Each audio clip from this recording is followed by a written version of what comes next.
All right, Trigun Maximum Volume 6. This one's going to be a long one. I'm going to be moving in July and starting a new job, and so uploads will slow down. My goal is to still get one video out a month, but I'm very, very busy right now. So I'll still keep trekking through Trigun and writing my scripts and making my videos, but it might be at a more sporadic pace. Second announcement, it's been a while since I've talked about my art, so here's a few recent pieces I've done. Like this one of Vash, this one of Wolfwood. I colored this panel of knives. And as always, spoiler ban in the comments and discussion for anything past this volume. Volume 6 is called The Gunslinger. And after everything that happened to her in volumes 4 and 5, Meryl's been having nightmares. And she's not dreaming about the gung-ho guns or her time as their hostage. She's having nightmares about Vash. So she goes to Wolfwood about it. And I love that. I love that they're talking. This is exactly what I wanted after finishing volume 5. But something huge is missing. They're not talking to Vash about any of this. It just kills me a little bit inside. Wolfwood is like, I can't help you. I have no idea what Vash is. I don't know where those wings come from. I don't know anything. But what he does know is this. Despite the person that Vash is and the kind man that they both know him to be, the truth is that he is a volatile weapon with the power to end the world. And Wolfwood tells Meryl that it's way too dangerous for her and Millie to stick around, and she should call her office and have them taken off Vash's assignment. And as much as I love our little 4-person squad, he's right. Hold up, I need everybody to see this. He says, this is not the place for your cute little partner. He thinks Millie's cute.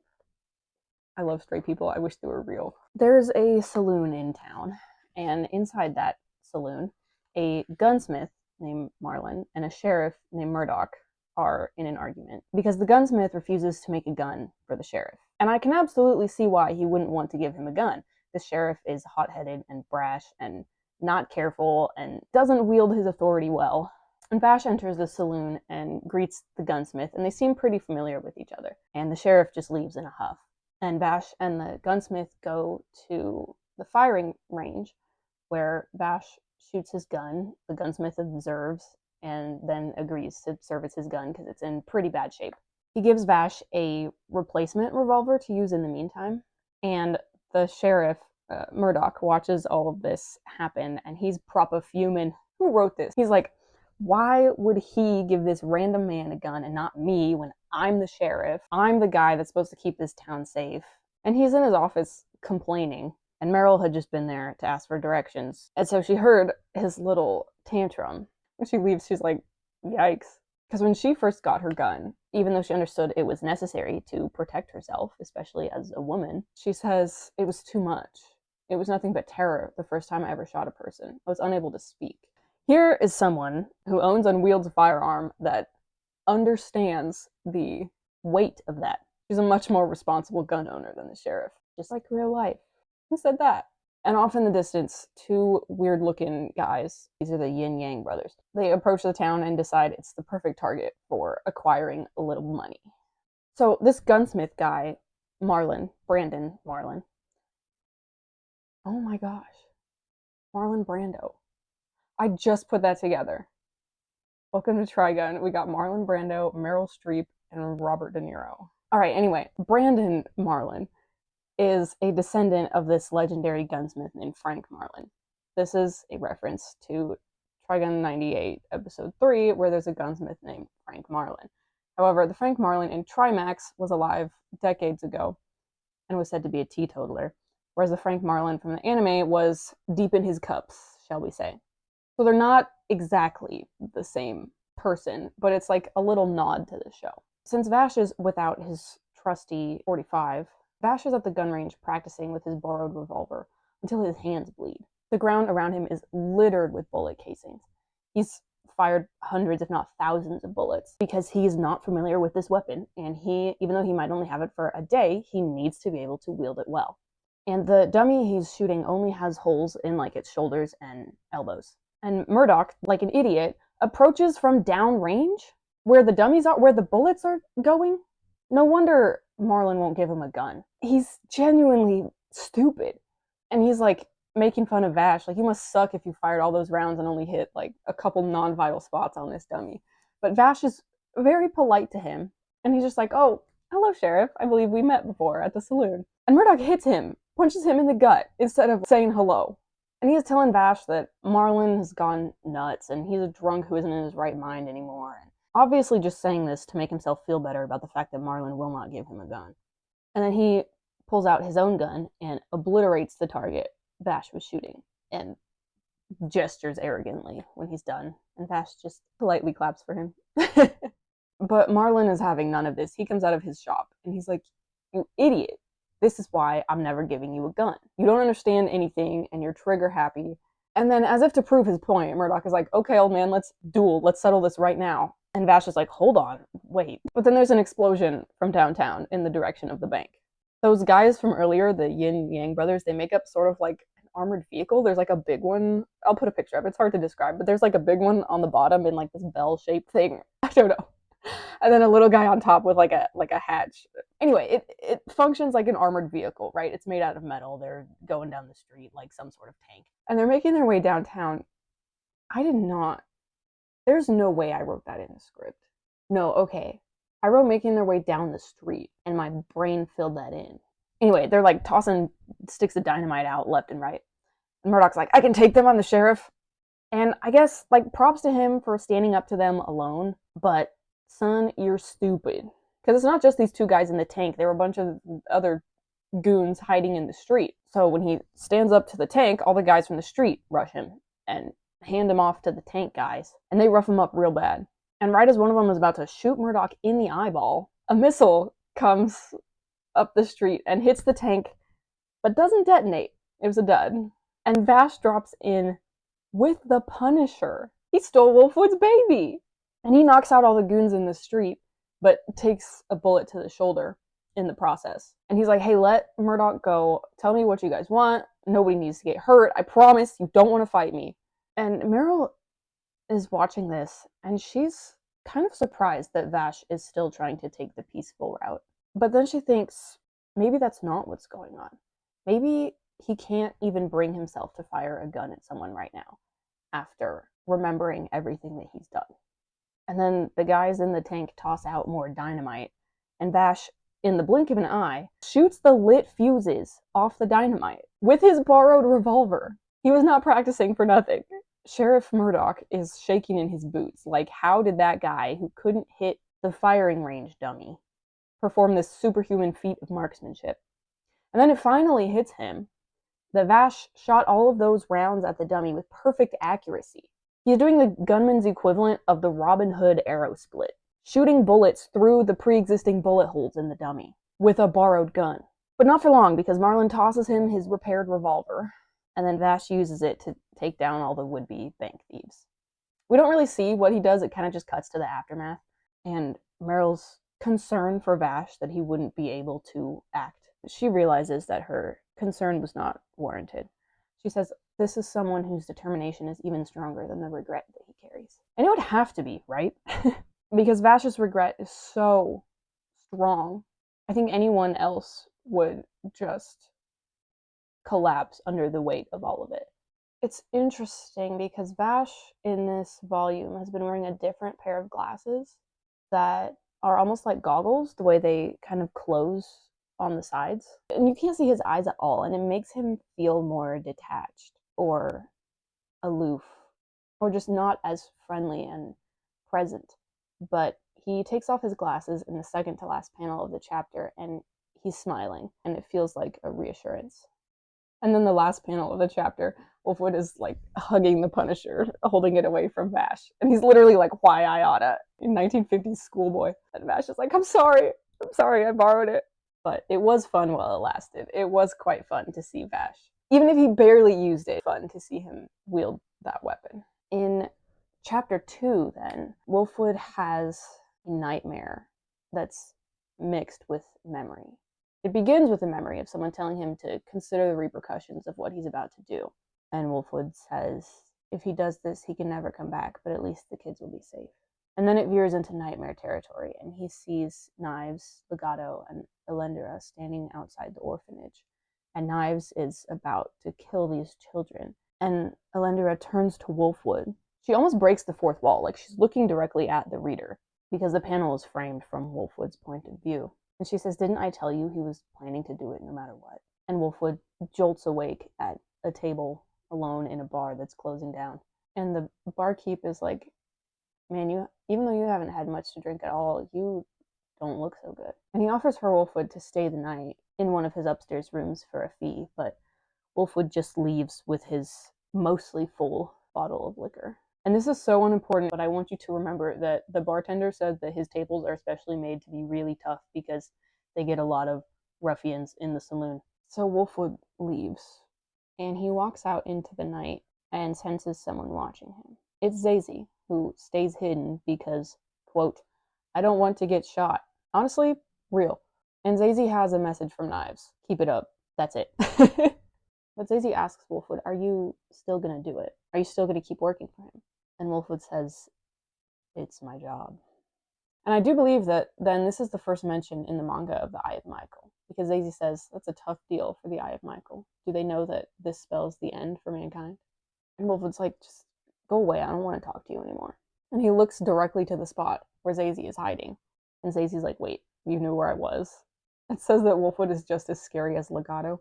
Wolfwood's like, "Okay, hold the phone. Hold up. Do not compare me to that freak." And after Zazie leaves, Wolfwood thinks Knives probably won't be fooled by his answer. But he also thinks that in the grand scheme of things, he's such a minor pest that Knives probably doesn't care that much about him anyway. This might be one of my favorite scenes in Trigun, because we get to go back to 80 hours after the Genora Rock Crisis. Knives was just born 4 days ago, less than 4 days ago. And he's hooked up to like a billion like IV bags and cords, and he's basically on life support in this pit in the ground in a wrecked house somewhere. But he's been slaying his curly girl routine. This is the panel that I painted over, because every day I lament the fact that Knives cut his hair. The Wolfwood stands over him, gun in hand, ready to kill this monster who's come back from the dead and doomed them all. But he can't pull the trigger.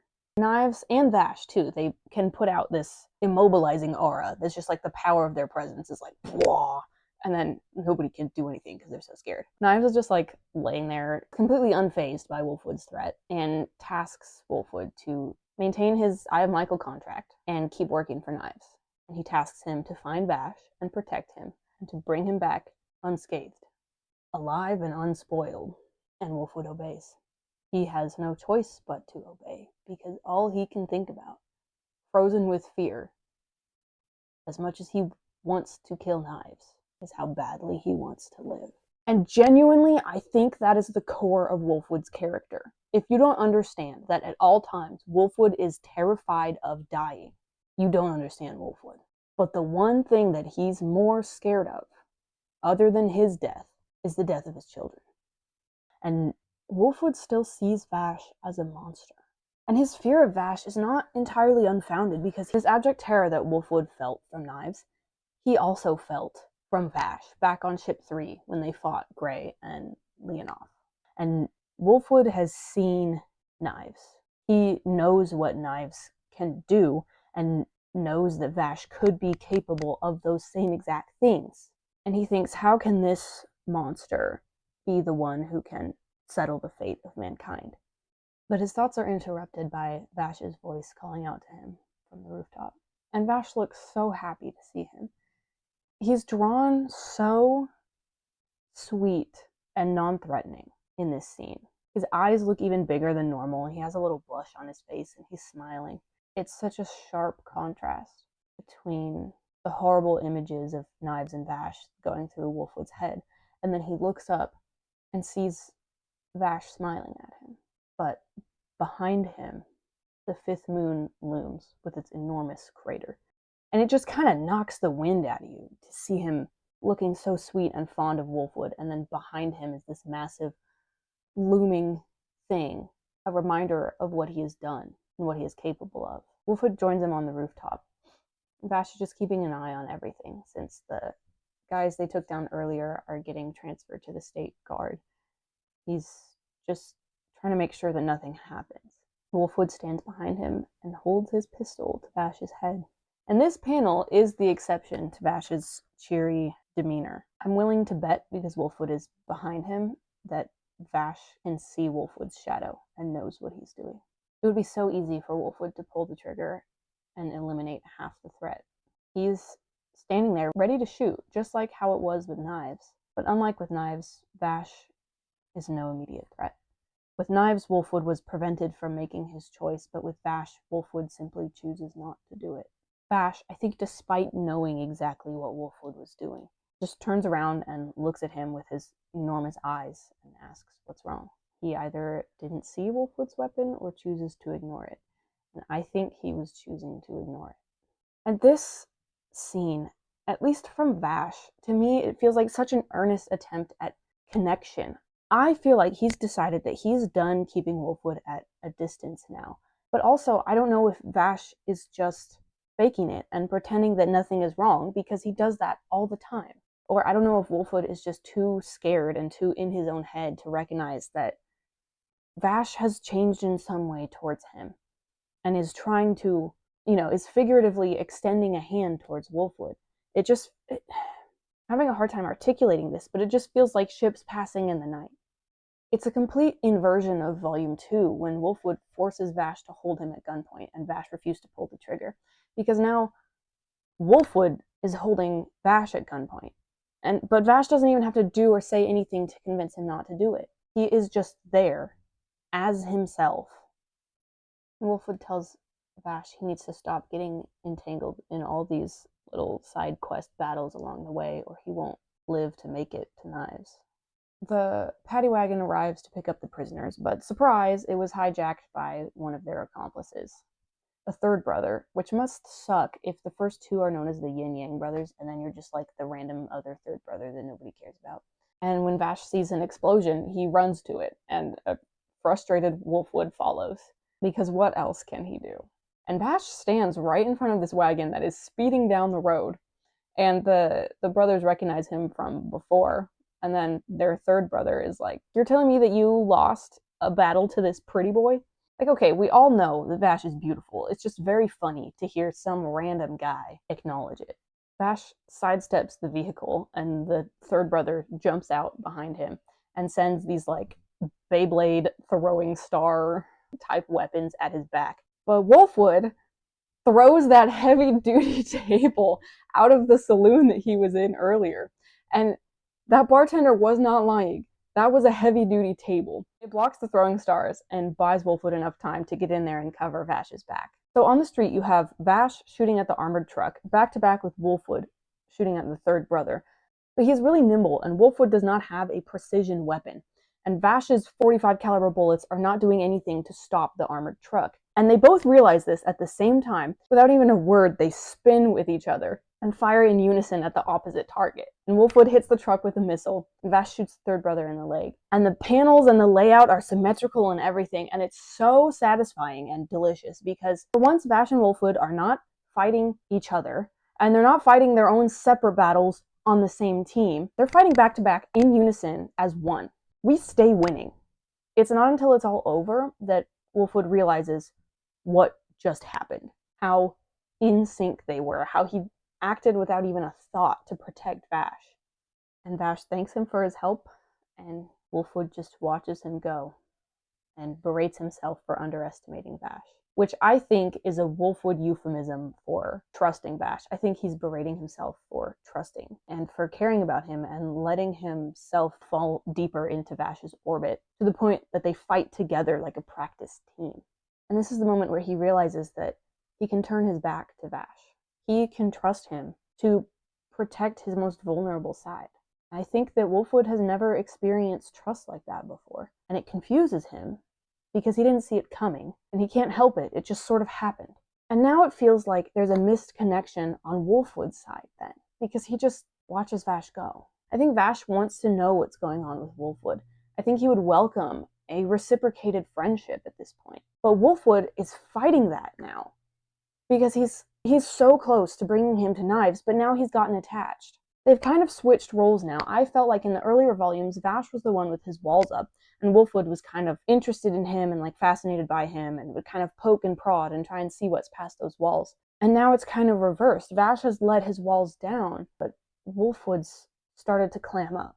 I don't know if I'm talking any sense right now. In the morning, a bandaged up Murdoch is stunned to see the results of Vash and Wolfwood's work, and Wolfwood wants to use their status as twice saviors of the town to get at least one free meal. You know, Wolfwood is always eating. Okay, so Vash gets stereotyped as the food enjoyer, but I think Wolfwood is shown eating way more often than Vash. Especially in this volume, he is eating a lot. He was eating curry at breakfast when Meryl came to talk to him. He's trying to get a free meal out of this guy, eating noodles later on. I think he probably has a really fast metabolism because of his because of the juice that has not been in the manga yet, but I know exists because I've seen him walk off injuries that would kill lesser men. Anyway, so now we got to take a brief detour to Legato Land. This would be vodka were it not 10 o'clock in the morning. Legato is thinking about his motivations. At first, he just wanted to hunt and kill Vash for sport, as revenge for hurting Knives, but Vash flipped the script on him, remember? And he was like, "You're not hunting me, I'm hunting you." And that was the first time that anyone had ever challenged Legato, and no one had ever survived his games for this long. And this got Legato excited, and so he gamified the challenge with the coins, just for fun, at first, but now it's taken on a different meaning to him. What that meaning is, I don't know. I don't need to know right now, and I don't care. But he hates that Vash stands between him and Knives. That Knives crumpled Legato into the dust to keep him from hurting Vash. I know Legato's been seething and huffing copium for years trying to convince himself that he's still Knives' favorite, that Vash is not the most important person to Knives. But I think what fascination he had with Vash at first as an opponent has now just turned to utter resentment because Knives threw Legato away without a second thought in exchange for Vash. Legato's just like hanging from the ceiling, I guess, being really annoying, and Elendra like, "Boy, you should be dead. Like, you're so lucky that you survived what Knives did to you. And you're lucky that he didn't kill you for using all of us gung-ho guns for your own personal gain without his permission." And Legato's just trying to ignore her, but she can read him, she knows. He thinks he alone is enough to serve Knives, even in his broken state where he can't move. And obviously he's wrong, but the truth remains that he is special in some capacity, because he's not just a number like the rest of them. And Legato doesn't dignify Elendra with even a word, and so she throws her drink in his face. The girls are fighting. But he does start to talk back after she disrespects him with more than just words. He calls her insufficient. That Knives doesn't deserve someone like her. He deserves someone more overwhelmingly devoted. But like, here's the thing. I don't think Knives cares about either of you guys. They're vying for his attention. But I think Knives only keeps them around because they're useful for the time being. I don't think he cares about the depth of Legato's devotion. I think he just sees that Legato's devotion makes him a better tool, makes him easier to manipulate, makes him someone that will do anything for Knives. And Legato, the manipulator, either doesn't see it or is content to be manipulated. Elendra, on the other hand, to me, she seems like she values skill and ability more. I think she wants to prove that she's the best and the most competent, right? She's the special 13th apostle. Whereas with Legato, it's like more of an emotional thing. He doesn't want to be the best. He wants to be the only person, the sole object of Knives' attention. So I wonder if Knives will ever toss him aside, if Legato will realize at some point that he was a pet and never a loved one. I think that would be an interesting direction for him to go. But who can say? And I could be wrong entirely, and maybe Knives does harbor some affection for him. I don't really think so, though.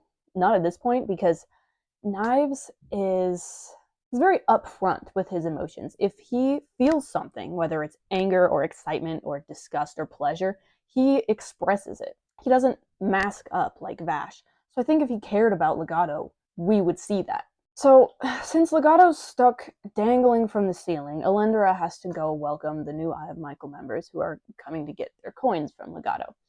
These are the last two gung-ho guns, said to be the best members the Eye of Michael has to offer. Double Fang and Trip of Death. Elsewhere, two people on a motorcycle approach a big citadel that's like carved into the rock. This is presumably the Eye of Michael's headquarters. One of these guys on the motorcycle is a big, scary guy named Joe, of all things. And the other is a person of indeterminate age and gender. I honestly could not figure out if this was a child, a twink, or a young woman. I think they're supposed to be a kid because of the way that they talk and act, but I did think at first that it was a young woman. But I'm just going to refer to them as the kid. And I'm inclined to think that both of them are or were part of the Eye of Michael as well, because the kid is wearing a black jacket with a cross on it and carries several vials of juice. So Immortan Joe and child, parentheses, question mark, close parentheses, ride up to the fortress on their motorcycle and are given a standard greeting you would expect from a place like this. Lots of guns and threats and whatever. And the main spokesperson here is this old man who says, "We are disciples who have shed our humanity to follow him, but he does not acknowledge our existence yet." Meaning they've been out here for years doing their plant cult thing, and Knives is just like, "I pretend I do not see it." They're like his embarrassing fan club, and he's like, "You're not affiliated with me."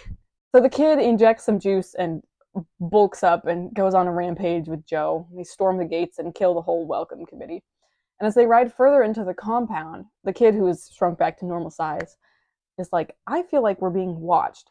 And then Immortan Joe gets yoinked off his bike by this guy. And Elendera is complaining that these other members are late.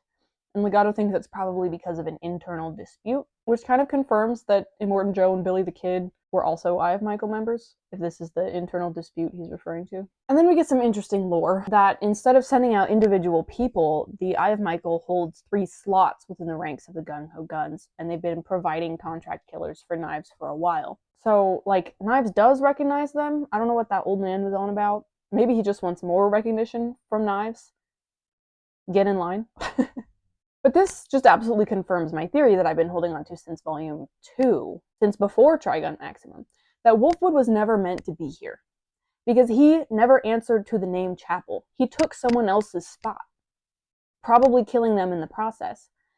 And he truly didn't know what he had signed up for. And this makes for like a really good power scaling, I think, because it kind of implies that though the Eye of Michael is full of top-of-the-line assassins, they only send their very best to Knives, implying that Wolfwood was not one of their best. Beast that he is, with all his skill and grit, able to match Vash's pace in a fight, he is just your average Nick compared to some of the others. Eventually, the Eye of Michael entourage does show up to Legato and Elendera, and it's an old man in a wheelchair-type contraption with a Punisher on his back, and a bunch of faceless goons, also armed with Punishers, and one Double Fang, dragging the corpses of Joe and the kid. And I'm so petty. Seeing these guys with their cross-shaped guns, literally, I'm just like, you don't deserve to carry the Jesus gun. That doesn't belong to you. You could never be him. You may be carrying Punishers, but you are not the Punisher, so stop trying. You're not him. You're not Himalayan. You're not from Himbuktu. You're not the Himulation. You're not capable of being the guy. Okay, so Legato spits out some coin halves and is like, "Seize your destiny," or whatever, man. And I'm like, put that disgusting tongue away. I don't want to see your enormous grody tongue anymore. So I turn the page. Next chapter. Boom! Knives ass shot. Boom! Second Knives ass shot. Can I live? Knives and Elendera and Dr. Conrad are just walking down the street. Dog, that's crazy. Do you understand how crazy it is? Conrad understands how crazy that is because it makes him so nervous he's about to have a heart attack. He says it's like walking down the street with an atomic bomb, except the bomb has a personal grudge against all of mankind. Years ago, this chapter goes nuts. Okay, so years ago, Knives just showed up at Conrad's house. Conrad lived in this huge mansion with palm trees, so you know he's rich, unethically so. And Knives is just in his house, on his couch, stanced out. And Conrad immediately recognized him from the ship, even though he would have just been a little boy at the time. And he's really happy to see that Knives is all right. But that excitement is short-lived when Knives forcefully recruits him for his science brain. And Conrad wonders how this intense and aggressive man in front of him could be the same person as the cute kid that he knew on the siege ship. He's indescribably afraid of Knives, but decides to help him out of a sense of obligation, but more so out of a curiosity around this independent plant who survived the disaster and sought out his help specifically. So Conrad helped Knives run experiments, and he was eager to help at first because the power within Knives could change the world. and he thought he could help guide it along, but he soon realized the utopia he dreamed of was not the same one Knives dreamed of, and soon began to regret helping this monster. Knives, Elendera, and Conrad are in this town because Knives is after some plants. The town has been constructed around a ship crash site, and you can see all of the plant bulbs still in the ship from the street. This chapter got me so excited. I'm so excited to talk about this part. Okay. This town needs the ship because the plants are keeping them alive, right? There's a whole crew of plant technicians inside. Knives just walks in and pays them no mind. He's looking for a specific plant whose vital signs are fading. And he finds this poor girl at the end of her life, and Knives asks the doctor if he can save her. And one of the plant technicians catches up to them and tells them they need to leave. This is a restricted area. And he mistakes Knives for a plant worshiper. Just starts yapping about how, like, even though the plants are magnificent, we need plants to survive. And you're trying to, like, reassure him, like, talk him out of this. I don't know. Not realizing he was dead as soon as he spoke to Knives. And now, all this yapping, he's just digging a 6-foot hole for himself, okay? And then he says, you should leave because her last run is about to start, and that's not something you want to see. And Conrad is immediately like, let's go. We're leaving. But this makes Elendera suspicious, or at the very least curious. So she asks the technician for more information. What is a last run? And the way he talks is so dehumanizing and euphemistic. He says, it's going to be retired, so we'll have it put out one last go. As if he's talking about, like, an old car or something, and not about to send this poor girl to a grueling death. And Knives watches, horrified, as his sister bursts with energy, screaming and thrashing before she shrivels up and dies and falls to the bottom of her bulb in a mess of blood and viscera. And in the process, her hair turned black. And Conrad kneels and asks for forgiveness, but it's like Knives doesn't even hear him. He sprouts an enormous scythe arm and just starts killing everything in sight, bringing down the ship and everything in it, exploding in fury and sending the whole town into pandemonium. And when he's done, crumpled and heaving on the floor, a streak of hair right here has turned black. Conrad tells him this is the beginning of the end. Once Knives expends all his power, like his sister, his hair will turn black and he too will die. By withholding this information from Knives and allowing and even encouraging him to use his power wantonly, Conrad has been plotting Knives' downfall since the beginning. But rather than immediately executing Conrad for revealing this information, like I expected, the first thing Knives does is ask Elendera about Vash, if his hair is turning black too. And she tells him that it is. And then he kills Conrad in a fit of rage, just screaming his frustration and grief too, because Vash is halfway through his last run and it's Knives' fault. And this was so freaking good. Okay, the fact that Knives doesn't know a thing about the last run until this far into his life.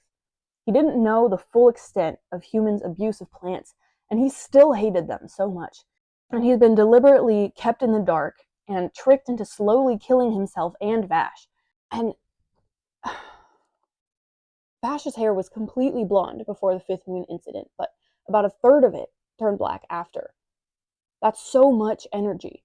I was like running around in circles after I read this. Like, it's such a good reveal, even though I knew pretty much exactly how this was going to go down because it was so similar to the Stampede episode. And I already knew about the last run and like all of that stuff. I was functioning off the assumption that Knives already knew all that stuff as well. And so when I found out that he didn't, it still shocked me. I had to get up and go clean my parents' pool after reading this to go like work off the energy and the adrenaline and the excitement that I had. Like, of course Knives is enraged that he's been had and that he has started dying. But it's not until he learns that he, in his ignorance, has been killing Vash that he just goes ape. And it's so good. It's so good. The way that Trimax uses it as a slow unraveling of information and a long con from Dr. Conrad, and then Knives' realization that he's been killing his brother is just so delectable. I'm sweating just talking about it, okay? And now I need to very quickly switch gears because we're on to a new chapter and it's emotional whiplash. Millie is babysitting this kid and they're painting together. And the kid gets frustrated because she was trying to paint something colorful while all the colors mixed together and just turned gray. And then Millie looks up and sees an odd sight. Vash is entering a church, and she's really worried about him. He still smiles the same and plays with kids like he always does, but he's not the same. And she tells Meryl her worries, but Meryl doesn't seem to see the same invisible burden on Vash that Millie sees. Vash enters this church and sits in the pews.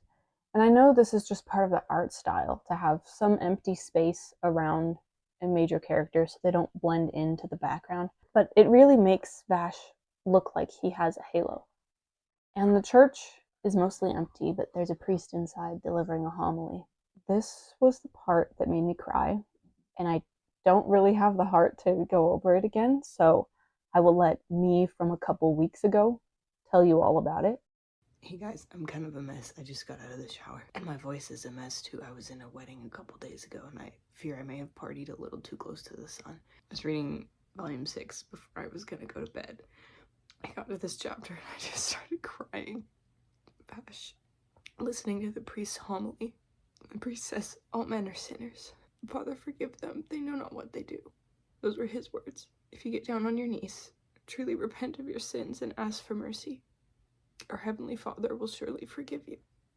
On the distant earth, the Son of Man bore the burden of our sins before our Father God. Vash is sitting alone in the pews listening, looking at the icon of Jesus. He thinks, no one can forgive my sins. It's impossible. How can there be any release from this burden? I can't forgive myself. I just can't get over it. There's forgiveness enough for the world over. Any penitent person can be forgiven, no matter how heinous the crime. Vash can't even be held morally culpable for what he's done. It wrecks me that he can't forgive himself, that he thinks that God can't forgive him. God sees you, Vash, and he forgives you. He knows what it's like to suffer. He chose that life too. There's an ocean of mercy for humans, and so there'd be an ocean of mercy for you too. God sees you, Vash. Even drunk and alone in a church. And I know that you haven't been able to forgive yourself, but there's nothing you've done that he can't forgive. And if I can believe that's true for the science fiction space cowboy alien atom bomb man in my comic book, I can believe it's true for me. Someone enters the church with a gun at the back of Vash's head and a wanted poster in his face, and they drag him out of the church to this absolutely buck wild looking bounty hunter named, of all things, Justin? Like, bro, if you look like this, I'm sorry, but your name is not Justin. Perhaps if he had a title like Justin the Clown or Justin the Busted, then it could work. But this has got to be one of the worst faces I have ever seen in Trigun, and that's saying a lot. Even though the official bounty on Vash has long been rescinded, this guy was hired by an old granny who lost her family in the July explosion and wants Vash's head for it. Wolfwood had just been sitting down to enjoy a nice bowl of udon. See, he's eating again. When he hears a commotion and someone says the humanoid typhoon is out in front of the church. So he has to go put down his noodles and go check it out. Look at him with those noodles. I love him so much. I haven't really got cute aggression for Wolfwood since like the very first volume that he was in, and the art style has changed a lot, so he's like not as cute. But this noodle panel did give me cute aggression. And when he gets out there, he sees Vash dodging bullets like an ant in a microwave. And Vash hasn't been hit, but he had a bottle of liquor stashed in his coat that got shattered in the fight. And when it breaks and everyone can see that Vash was drinking first thing in the morning before going to church, he just kind of laughs nervously and sucks the liquor out of his glove and stands up. And Wolfwood is the most shocked by this. He's shocked that Vash, of all people, would be drinking heavily first thing in the morning. It's extremely uncharacteristic of him. And I thought at first that maybe Vash was just being opportunistic. This was Wolfwood's liquor from the other night, and he just stole it. But I compared the bottles, and they're completely different. So who knows how long this has been going on. I am willing to bet that Vash has been self-medicating ever since his memories returned. He's missing his usual energy. Everything that he says is just tinged with sadness, even though he has this blank smile on his face the whole time. And then the fight and all activity in the town grind to a screeching halt because an emergency news broadcast hits the airwaves. There was a mass murder in a town 6 time zones away. The bodies looked like they'd been cut with knives, and survivors reported witnessing a huge blade-like object in the area. And Vash just looks so tired. Wolfwood yells at him that they need to get going, and he enters the fray and unwraps the Punisher. They don't have time for all this Justin nonsense. They need to go now. But Vash won't just kill the bounty hunters and move on. He shoots them in the arms, and Wolfwood grows increasingly frustrated with Vash and his damn spikyisms. But Vash can only keep this up for so long. And, okay, just so you know how insane this is, bullets, depending on their size and the type of gun that they're fired from, they travel between 1,000 to 3,000 feet per second. There's a bullet headed right for Vash. And without him even intending to do this, a feather whips out of his arm and stops the bullet inches from his face. And Vash looks just as shocked as everyone else. Maybe because he's been drinking, he's not able to suppress everything as well. Or maybe now that the lid came off, so to speak, in his last fight, his powers always just lurking below the surface. And when Meryl sees this, she screams and collapses in Millie's arms. And Vash is shuddering, trying to retract the feathers. And the townspeople start to murmur among themselves about this monster, this devil. Someone shouts that he's the one responsible for July and Janora and the fifth moon. And they want him gone, but they can't just let him go unscathed. And someone throws a rock at Vash, sitting in the dust. And then everyone starts throwing rocks. And Wolfwood tries to defend Vash, but they really have no choice but to run. Vash gets hit in the head by a rock and starts bleeding at the temple, but he still risks his safety to run over to Millie and Meryl to hug them goodbye before he leaves. Meryl can't even look at him.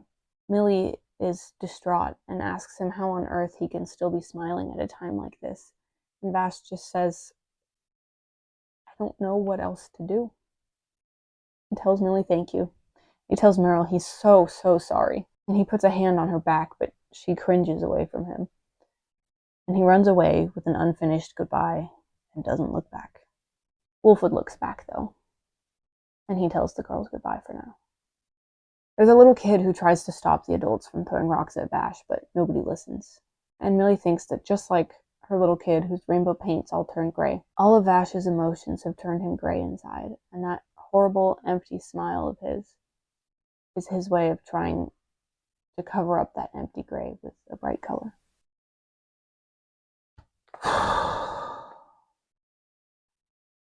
Knives is in his ship, in his little gamer chair, with all the Project Seeds data at his fingertips. But he has to admit defeat to Conrad because any and all information that was on the ship computer about the plants and their black hair has been encrypted and he's completely locked out. He can't learn any more information about it, but he also can't confirm if Conrad was being entirely truthful. But he can't go on just cutting up every town like he used to, or he'll kill himself in the process. He's sitting there in his chair with his hand to his head, and he thinks, how could I have known? And I love it because this is a novel emotion from Knives. We have never seen him express remorse. Elendera, however, thinks that even though a cap has been put on Knives' actions for now, this is actually worse for humanity in the long run. Because back when Knives was being careless with his power, he wasn't being calculated, he would just do whatever he felt like. But now he's going to make sure that every single ounce of energy he expends is going to count, is going to kill people, is going to make people suffer. If using his power means he has to die, he is going to die, taking out the whole planet with him. And Elendera is excited to see what's going to happen. In a way, she reminds me of Kimberly from Full Metal Alchemist. Sort of like, I'm a human, but I'm going to pick the side that I think will win, even if it kills me in the process. She's more interested in seeing how things play out. She knows that Vash, of course, is the only one with the power to stop Knives. And she says that she's got her hopes set on him. That's very interesting wording. I don't think she means that she hopes Vash will win. I think she just wants him to give her a good show. Vash and Wolfwood reach the plant ship that Knives had just destroyed. And they're led by this tiny old man who knows the area, but threatens to leave them in the wreckage if they don't pay him extra. Cue Wolfwood paying him with fists. It still looks like there's a ton of plants in here, though. I don't know what they do when they're not being tended to. I'm kind of worried that Knives in his rage has doomed all of these plants to get revenge on the technicians, but I don't know, maybe he is coming back for them. Vash reaches the place where Knives watched their sister die, and it's like he can read the memories of what happened here. He sees a waking vision of Knives killing Conrad. Then he finds the dead plant. He remembers his other sister, who had been viciously used up and killed by humans. And we get this really cool framing of both of the brothers remembering their sister. Knives in his chair with his head hung low, Vash looking up at the dead plant, and Tesla's silhouette between them both. What happened to Tesla is one of the most gruesome and disturbing things in all of Trigun, but it's such a shame that it's undercut by the fact that her name is Tesla. Like, I'm so sorry, girl, but how am I supposed to talk about you and give you the gravity you deserve when your name brings to mind an extremely weird Serbian eugenicist and also badly constructed electric vehicles? I may just switch to calling her Tesvira for Volume 7, otherwise I will not make it through the video. Because we are now entering the Tesla arc. It begins on Vash and Knives' first birthday. Rem throws them a party, and neither of them really know what to think. She explains to them that a birthday party is a celebration. It's a time to have fun. And Vash tells Rem he doesn't know what kind of facial expression he should be making. This made so much sense to me. Vash learned how to be human by copying Rem. Knives, as a kid, though, doesn't seem to struggle so much with his emotional responses, because he has always been the more expressive one. As a kid, he's almost always smiling. Vash doesn't smile so much. He normally just has a neutral or curious expression on his face. And that's not to say that he doesn't experience emotions, but I think he just struggles to identify them and to express them as naturally as Knives and Rem do. Knives is so expressive. It's not just that he smiles, but any of his emotions you can see plainly on his face. And he's the same exact way as an adult. He's still like that. He pretends to be cold and emotionless and calculating, but he's so very emotion driven. And Vash, as an adult, still internalizes everything and still doesn't always know what expression to make. We just saw that with Millie. And when he does show his genuine emotions, he makes very similar expressions to Rem that I think go beyond the scope of just art style similarities. I think that he learned not only his emotions, but his mannerisms, his values, his personality even, by copying Rem. The thing is, though, even though he struggles with understanding and expressing emotion, Vash is not cold or shut off from the world. He's very open. He's open to taking everything in, as a kid and as an adult. He's open to new experiences, to new people. He asks Rem questions and he wants to learn. Even if he doesn't know how to respond properly or how to name and express his emotions, he's still open to the world in that sort of way. He wants to experience it. Knives, on the other hand, is open with his emotions, but cuts himself off from the world. Rem tells her boys it's been an incredible year with them and how grateful she is to be their mother. And Knives tells her, thank you for accepting us. See, Rem just found them in a puddle of viscera at the bottom of a plant bulb. And if that sounds familiar, it's because I used the exact same phrase to describe the dead plant earlier. Much to think about. And they were so small and slimy, but she loved them so much from the start. And these pictures made me so emotional because I have a nephew who's 5 months old, and he's the light of my life. So I feel like in some small way, I can understand what Rem must have felt like. Except she had 2 of them. I'm gonna cry. I love them so much. When Rem smiles at them, the boys think that there's an air of sadness behind her kind smile. The boys go into the giant cryo-sleep chamber and look at all the people. And it seems like this is a favorite pastime of theirs. They like to see the people. And they see a girl that looks about their age. And Knives asks Vash if he thinks that it's possible for them to become friends with humans. And Vash says he thinks it is possible, but it's going to take a lot of work. Oh, baby, if only you knew. I feel like if you only knew them as kids, you would think that Knives was the younger sibling. The way that he seems to look up to Vash, almost. He's so baby. And Knives has seen footage of Earth history. He knows about wars and executions and disease and riots. And he knows that not everyone is like Rem, but he still wants to believe that they can get along. Since we learned that humans created plants, I think that Knives believes humans would not be so cruel to their own creation. And that's a crazy lore drop. This whole time I thought that plants were an alien species that was, I don't know, discovered somewhere, not a man-made experiment. And that puts a very karmic spin on this whole thing. Really a very Frankensteinian relationship between Knives and humans. You know, you can't abuse the thing you created and act surprised when it bites you back.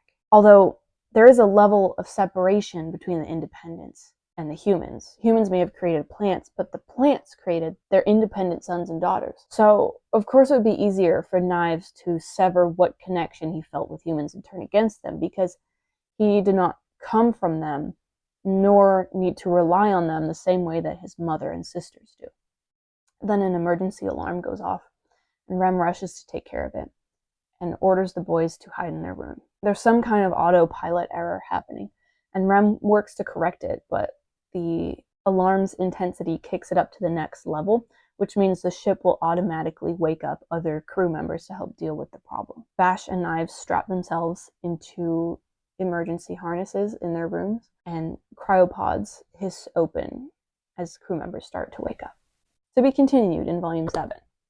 I'm halfway done with Trigun now, and I'm bracing for impact when my Volume 7 hold gets in, because it's the Tessida volume, and I know it's gonna be rough. Happy days, my foot. I don't really have much to say for a closing statement. Really, the only thing that I feel right now is, I'm scared. It feels like we're leaving everyone in this volume in a very unresolved place. Meryl's terrified of Vash and can't even look at him. And she and Millie are separated from Vash and Wolfwood now, which might keep them safe or might not. Wolfwood, I think, is finally starting to realize just how much he cares about Vash, but it scares him and he shuts it down because he's so close to finishing his mission and bringing Vash to Knives. And Vash is not handling anything well at all. He can't control his powers and he's becoming an alcoholic, and he doesn't even know it, but he's halfway dead. He's been halfway dead since the 5th moon. And Knives' trajectory is rapidly changing for the worse. And Livio's here, and he's an absolute beast.